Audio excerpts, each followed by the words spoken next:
हरि ओम नमो भगवते वासुदेवाय। वेदों का दिव्य संदेश। यजुर्वेद में लिखा है, यजुर्वेद के ऋषि कहते हैं, मन से ही पारलौकिक साधन एवं लौकिक सुख प्राप्त होता है। ये प्राणी मात्र के भीतर रहता है, इसलिए हमारा मन शुभ और कल्याणकारी विचारों में सदैव रत रहे। हे परमात्मा, हमारा मन शुभ हो और कल्याणकारी हो। हमारे मन में कोई विचार ना आए और हमारा मन कभी भी पतन की तरफ न जाए। ऐसे रोज़ भगवान परमात्मा से प्रार्थना करने से मन पवित्र रहता है और मन पुरुषार्थी होता है। उसमें मनोबल बढ़ता है, आत्मबल बढ़ती है। मनोबल की दृढ़ता तभी संभव है जब हमारा मन शुद्ध, स्वच्छ, निर्दोष एवं पवित्र हो। अपना व्यक्तिगत और सामूहिक जीवन यदि हमें सुदृढ़, श्रेष्ठ, उन्नत और ऐश्वर्यशाली बनाता हो तो हमें मन की शुचिता का महत्व पहचानना ही होगा।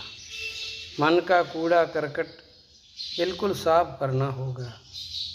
शरीर और मन, साध्य और साधन, व्यक्ति और समाज सभी को स्वच्छ, शुद्ध, निर्मल और पवित्र रखना अति आवश्यक है। चाहे व्यवहारिक कार्य हो, चाहे पारमार्थिक कार्य हो, मन का निर्मल होना अति जरूरी है। मन को शुभ और कल्याणकारी विचारों की क्रीड़ा स्थली बनाकर ही लौकिक एवं पारलौकिक आनंद की प्राप्ति हो सकती है। दूसरे में यजुर्वेद में लिखा है, उत्कृष्ट ज्ञान, चिंतनशीलता तथा धैर्य आदि सद्गुणों का स्रोत हमारा मन है। वह अंधकार में अर्थात दुष्कर्मों की ओर न बढ़े, इसलिए हमारा मन शुभ एवं कल्याणकारी विचारों वाला हो। हमारा मन शुभ हो और कल्याणकारी हो, ये भगवान से ऋषि प्रार्थना करते हैं।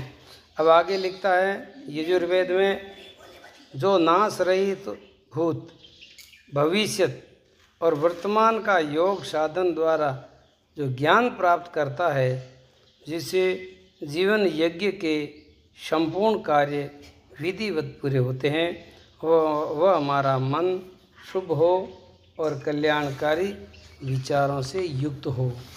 आगे कहते हैं, आगे यजुर्वेद में लिखा है, भगवान का वाणी है, हे मनुष्यों, तुम्हारा मन स्वच्छ हो, अंतःकरण धर्म और सदाचरण से पवित्र हो, ताकि ब्रह्म विद्या और व्यवहारिक ज्ञान उपलब्ध कर सके। मन चंगा तो कटौती में गंगा। शुद्ध एवं पवित्र अंतःकरण तथा सत्य ज्ञान के व्यवहारिक स्वरूप में आत्मबल की वृद्धि होती है। इसलिए मन को हमेशा के लिए सद्कार्यों में लगाए रखें।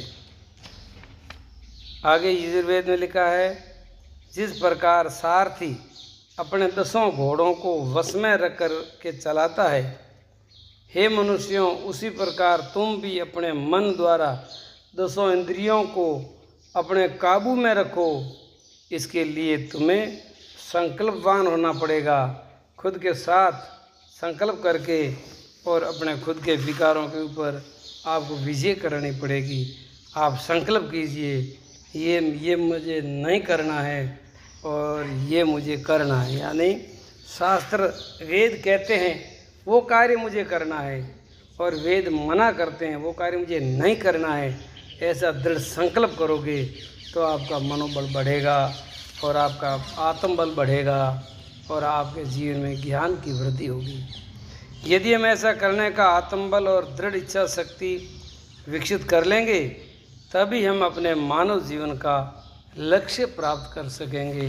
जब हमारा मानव जीवन सफल होगा, हमारा जीवन श्रेष्ठ होगा।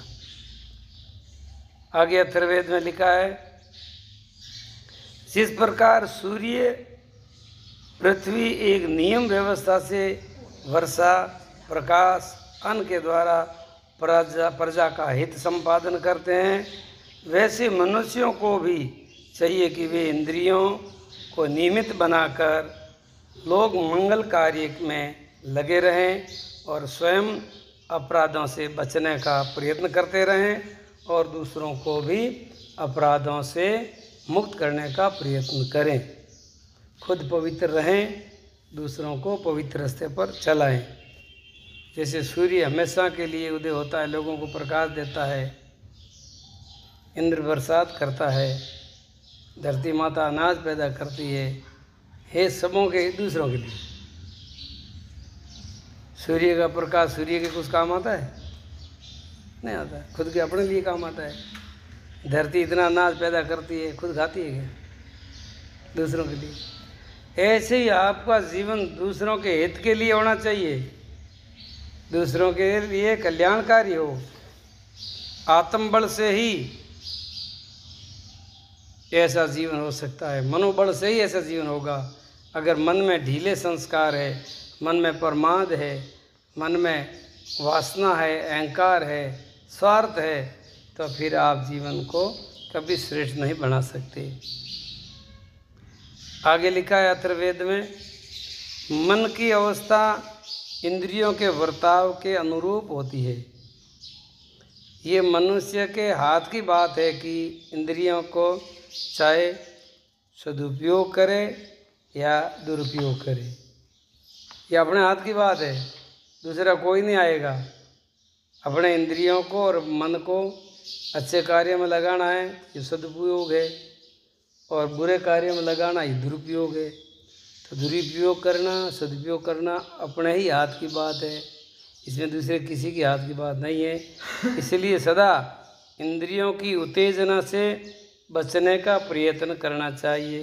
इंद्रियां हमेशा के लिए संसार की तरफ ज़्यादा भटकती है, बहिर्मुख ज़्यादा होती है, विषयों के सुख को ज़्यादा चाहती है। इसीलिए वहाँ इंद्रियों के ऊपर संयम रखते हुए, मन के ऊपर संयम रखते हुए, विचारों के ऊपर संयम रखते हुए अपने जीवन को श्रेष्ठ मंगलकारी आचरण करें और श्रेष्ठ मार्ग पर चलते हुए दूसरों को भी सदमार्ग पर चलाने का प्रयत्न करें। दृढ़ इच्छा शक्ति का ये सफलता मिलेगी। ये सफलता दृढ़ इच्छा शक्ति से मिलेगी, मनोबल से मिलेगी। आगे ऋग्वेद और सामवेद में लिखा है, ये संसार शुभ, मंगलदायक और मधुर पदार्थों से भरा पड़ा है। संसार में अमृत भी है और जहर भी है, संसार में सब कुछ है, किंतु वे मिलते उन्हीं को है जो तप के द्वारा अपना मूल्य चुकाने को तैयार रहते हैं। विवेक पूर्वक तप से विद्या प्राप्ति होती है, धन की प्राप्ति भी होती है, और साधन सुविधा की प्राप्ति होती है, और कल्याण की भी प्राप्ति होती है। मतलब आप शास्त्रों के अनुसार सात्विक तप कीजिए। तप के द्वारा जीवन पवित्र होता है और तप के द्वारा साधन सुविधा भी मिलती है, सुख भी मिलता है, उसके जीवन दुख कभी नहीं आता। ईमानदारी के लिए प्रसन्न इच्छा शक्ति की आवश्यकता है और वही हमें जीवन में सफलता के मार्ग पर ले जाने में सक्षम होती है। इसलिए आगे यजुर्वेद में लिखा है, इस संसार में सर्वत्र परमात्मा की सत्ता समाई हुई है। सब जगह उस परमात्मा का अनुभव करो, उसकी सत्ता सर्वव्यापक है। ये जानकर जो दूसरों के धन का अपहरण नहीं करता, वह धर्मात्मा पुरुष इस लोक में सुख और परलोक में मोक्ष प्राप्त करता है। मतलब पराया सो पराया, अपना सो अपना, ऐसी निष्ठा रखे। पर स्त्रियों को माता के समान समझे, पर धन को धूल के समान समझे, किसी से आसक्ति ना करे, किसी से ममता ना करे, किसी से लगाव न करें, तो आप इस लोक में भी संतुष्ट जीवन जियोगे, संतोषी जीवन, आनंददायी जीवन, और आगे भी आपका जीवन कल्याणकारी होगा। धन के इस स्वरूप को पहचान लेने से ही मानव की जीवन सुख एवं शांतिपूर्ण बन सकता है। संसार में धन सुखदायी नहीं है, लेकिन सुख के साधन जरूर आप ला सकते हो, और धन से शांति नहीं मिलती है, शांति धर्म से मिलती है। इसलिए धर्म का आदर कीजिए, पुरुषार्थ कीजिए, तप कीजिए, निष्काम भावना से कर्म कीजिए, और सतत परहितकारी की भावना से जिए। ऐसी भावना करने से जीवन कल्याणकारी होता है। इसलिए